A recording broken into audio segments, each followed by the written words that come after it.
We got another fan of that song, Rocky. Who's that? Stephen A. Smith. Oh, yes. The one and only Stephen A. Smith. My brother. Steve. My brother. What up, Kevin? What's going on, man? What up with the Qs, man? Good morning. No doubt, Rudolph. What's going on, man? Good to see y'all. Good to hear y'all, man. I got to say something about Bruno Mars, man. Let me tell you what my how ignorant my behind is, okay? Right. I swear to y'all, I never knew who Bruno Mars was. Right. Until he performed in the Super Bowl. Right. I'm talking about the year before him, Beyonce, and Coldplay did the halftime show together. The year before that, he did it by himself. And I was like, yo, who the hell is this dude? I said, I literally said the second coming of Michael Jackson. That's how much I think of Bruno Mars. Yes. He's that special. You're a bad boy. A mix between Michael Jackson with a Prince. little Bobby Brown sound. Prince. Right. I'm not going to throw Bobby Brown in that equation. Yeah. I'm sorry. I'm not going to throw El DeBarge in there either, even though I understand the comparison. The way that brother performed, right. There's only two names that need to be mentioned. It's Michael Jackson and it's Prince. That's right. Pimpin'. Right. There you go. Pimpin'. Cause they playing the hell out of this record, man. The hell out of it. Damn right. They should. Let me introduce you the right way. Ladies and gentlemen, you can catch him weekdays on ESPN's First Take. And he is one of the most notable sportscasters on television. Please welcome the one and only, again, Stephen A. Smith. In the house.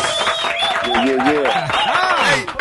Hey, Stephen A. Now, I got to ask you now, college football kick back in 2 weeks now. What are your predictions this season for NFL? Oh, please, man. Every day. I mean, nothing to talk about. I know you hate the Cowboys. I mean, listen, you're damn right. We ain't talking about the Cowboys because the damn nauseating, disgusting fan base that get on my last nerve. I'm not even a Cowboy hater. It's just the fans, the Cowboy fans being happy is what disgusts me. I can't stand a Cowboy fan. Yeah, all of y'all make me sick.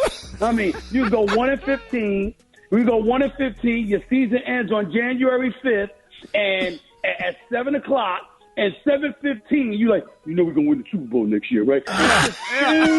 It's the same old stuff. They never take a moment to smell themselves. They just make me sick. I can't stand a Cowboy fan, and it's sad because I know a lot of Cowboy players that I got a lot of love for, but. I told Jerry Jones that one time. I said, it's that damn fan base of yours, man. I can't take it. He said, Stephen A., buddy, let me tell you something. As long as you talk about my Cowboys, we good. That's exactly what he said.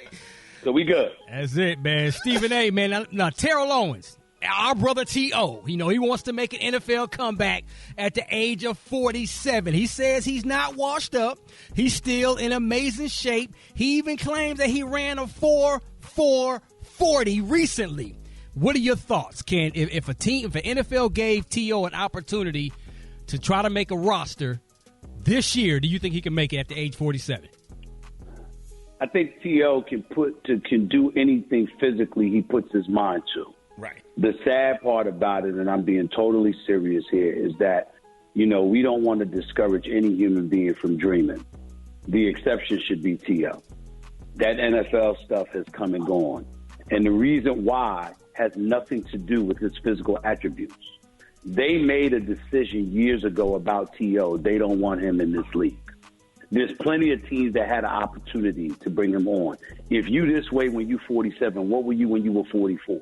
What were you when you were 40? The bottom line is that T.O. is a Hall of Fame wide receiver, one of the top 3 wide receivers in the history of football as far as I'm concerned, at least statistically. You think about Jerry Rice, you think about Randy Moss, you think about him. We all know how Herculean T.O. was for the most part of his career. But because of the relationships he failed to cultivate and the manner in which he carried himself in their eyes, you and I don't find that much wrong with him. Yeah, he could be a bit temperamental and things of that nature, but all of us, none of us are perfect. Right. But in the end, whatever he did in NFL locker rooms, whether it be San Francisco, Philadelphia, Cincinnati, whatever the case may be, whatever he did, Dallas, of course, in the end, they said, we don't want to touch you. And they made that decision, and it had nothing to do with his physical capabilities.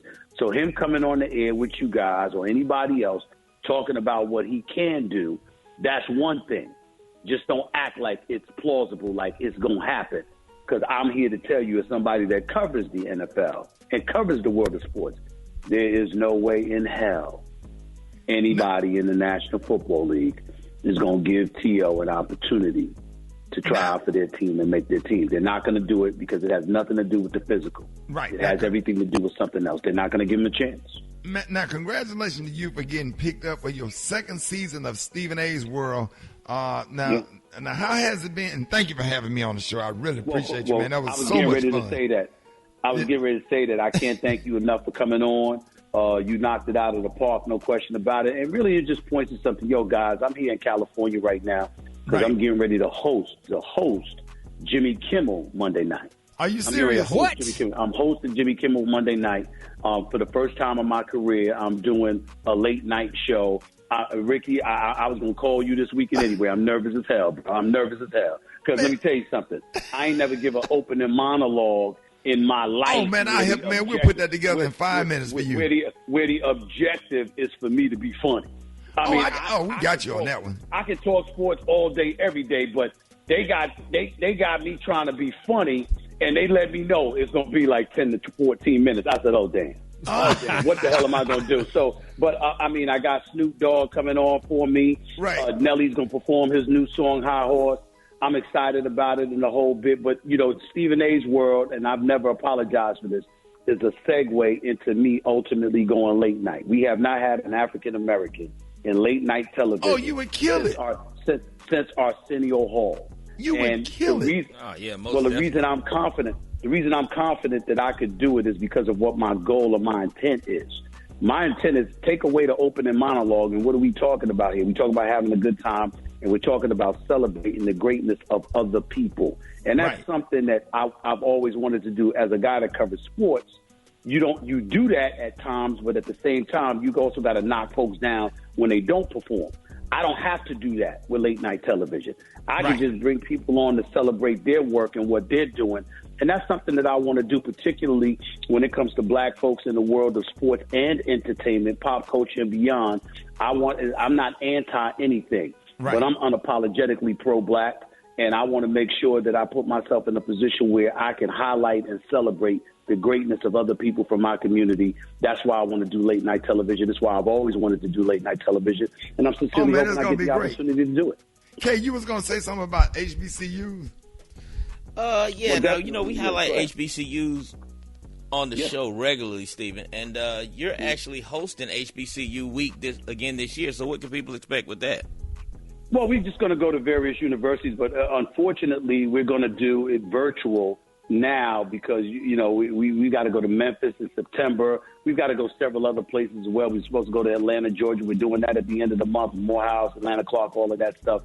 The issue is that for me personally, I was really, really looking forward to going down to these institutions, but because of COVID and a new spike in COVID cases and stuff like that with the Delta variant and everything else, ESPN said, let's put a halt to that right now because the last thing we need to do is a whole bunch of people needing to get off work because we come down with COVID. So we got to be careful about that. And as a result of what we were planning on doing in person has been postponed. Hopefully we can revisit that. But really it's just a concerted effort on my part in collaboration with ESPN to bring as much attention to HBCUs and the great assets that could come out of HBCUs as often as I possibly can. And to be quite honest with you, it's nothing different than what you guys have been doing for years and what have you. Anytime we get an opportunity to highlight and promote and really crystallize what's emanating from the African American community, in this case, as it pertains to HBCUs, it's an opportunity we know we should grab. And we take the bull by the horn and we push it forward, and that's what we're trying to do. ESPN and Disney, I've been very fortunate and blessed that they've bought into what I've asked them to buy into, and they've supported me wholeheartedly. And this is just the beginning. We've raised over $11 million in 2,000 scholarships over the last 2 years, and I'm going to take it to another level. No matter what I'm doing, no matter what I accomplish, I'm going to do everything that I can, every chance I get to highlight HBCUs, and this is just the latest example of that.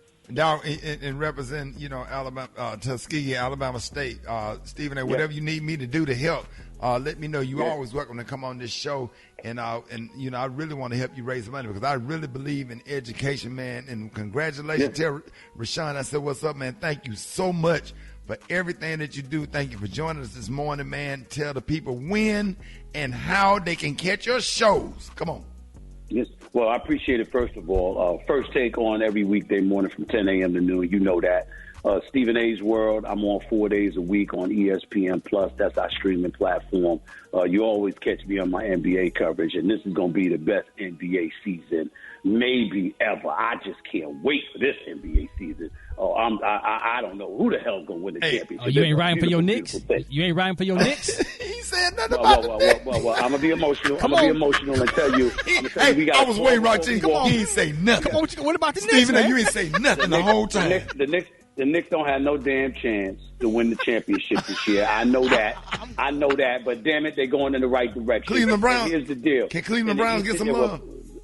They can get some love. They're going to be better this year. They ain't winning no damn Super Bowl, but they can be all right. But when you get back to the NBA, you talking Brooklyn, Milwaukee, Philly, Miami, the ATL, after what you saw from Trae Young and the crew this year. That's in the Eastern Conference. In the West, you got both LA squads. You know what they doing. You got Utah. You got Denver with Jamal Murray coming back. I'm just saying, when you look at these, Phoenix can't be ignored as well. And when you look at it, Portland can't be ignored either. I'm just saying, just looking at it right now, it's going to be a great season. And football-wise, only proclamation I'm willing to make is that when the day ends and the Super Bowl trophy is raised, it damn sure won't be the Dallas Cowboys. Ladies and gentlemen, y'all show some love right now for the one and only Stephen A. Smith. In the building. Hey, thank you, Dog G. Root to the Bros. No doubt. All right, y'all.